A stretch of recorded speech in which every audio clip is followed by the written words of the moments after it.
제가 여러분들과 함께 나누고자 하는 내용은 성령의 은사와 직분에 대한 것입니다. 고린도전서 12장 4절부터 7절에 보시면 은사는 여러 가지나 성령은 같고 직분은 여러 가지나 주는 같으며 또 사역은 여러 가지나 모든 것을 모든 사람 가운데에서 이루시는 하나님은 같으니 각 사람에게 성령을 나타내심은 유익하게 하려 하심이라 라는 말씀이 나오죠.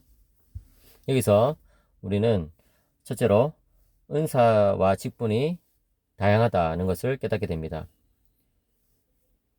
사도 바울이 쓴 서신서 로마서 12장, 고린도전서 12장, 또 에베소서 4장 이런 곳에는 은사와 직분의 명단들이 나오는데요.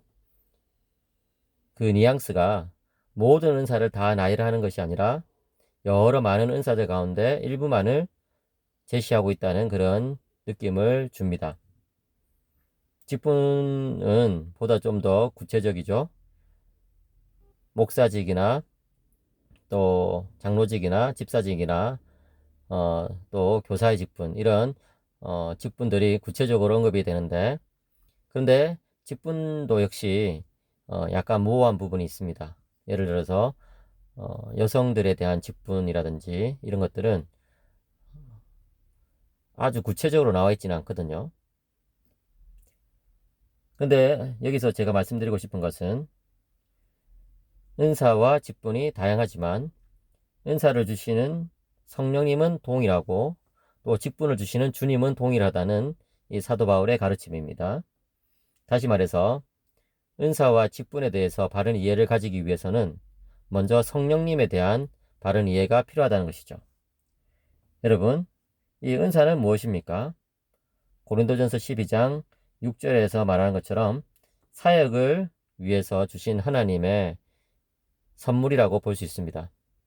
물론 은사가 선천적이냐 아니면 후천적이냐 이런 것에 대한 논의도 있지만 중요한 것은 은사는 탁월성이고 또 교회 사역을 위해서 활용되는 그런 하나님의 선물이라는 것입니다. 이런 것들을 성령님께서 주시는데 그것에 대해서 사도 바울은 각 사람에게 성령을 나타내시는 사역이라고 말합니다. 성령을 나타내시는 것은 유익을 위해서 그런 것이다. 그래서 은사와 직분은 성령님께서 주시는 것인데 교회의 유익을 위해서 주신 것이라는 것을 먼저 기억해야 합니다. 그러니까 은사와 직분에 대해서 제대로 이해하기 위해서는 성령님에 대한 바른 이해와 또 교회론에 대한 바른 이해가 필수적이라는 것이죠. 일단 그 정도로 하고 나서 그럼 은사와 직분의 관계에 대해서 잠시 설명해 드리겠습니다. 은사는 아까 말씀드린 것처럼 하나님께서 성도에게 주신 탁월성인데 선천적일 수도 있고 후천적일 수도 있다고 말씀드렸고, 그 탁월성이 교회의 직분과 다시 말해서 사역과 관련해서 사용될 때에 그것은 은사라고 말할 수 있다라고 했습니다.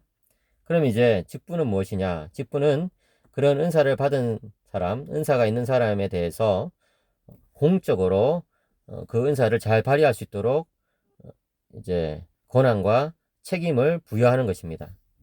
그것이 바로 교회의 직분이죠.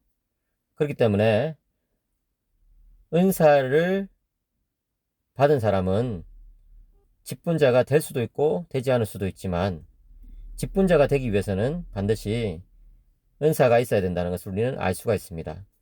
다시 말해서 예를 들어서 장로직은 가르치는 은사가 있는 사람이 장로직을 맡아야 되겠죠. 왜냐하면 그렇지 않으면 복음을 제대로 가르칠 수 없기 때문에 그런 것입니다. 목사직도 마찬가지입니다. 목사가 되는 사람들은 말씀을 잘 이해해서 또 설명하는 그런 은사가 있어야 되는 것입니다. 그래서 이 고린도전서를 주석하는 사람들은 말하기를 직분 없는 은사는 있을 수 있겠지만 은사 없는 직분은 있을 수가 없다, 그렇게 이야기를 하는 것이죠. 그래서 이 은사와 직분의 관계를 여러분들이 잘 이해하시기 바라고, 무엇보다도 그것을 성령님과 관련해서 생각해 보시기 바랍니다. 감사합니다.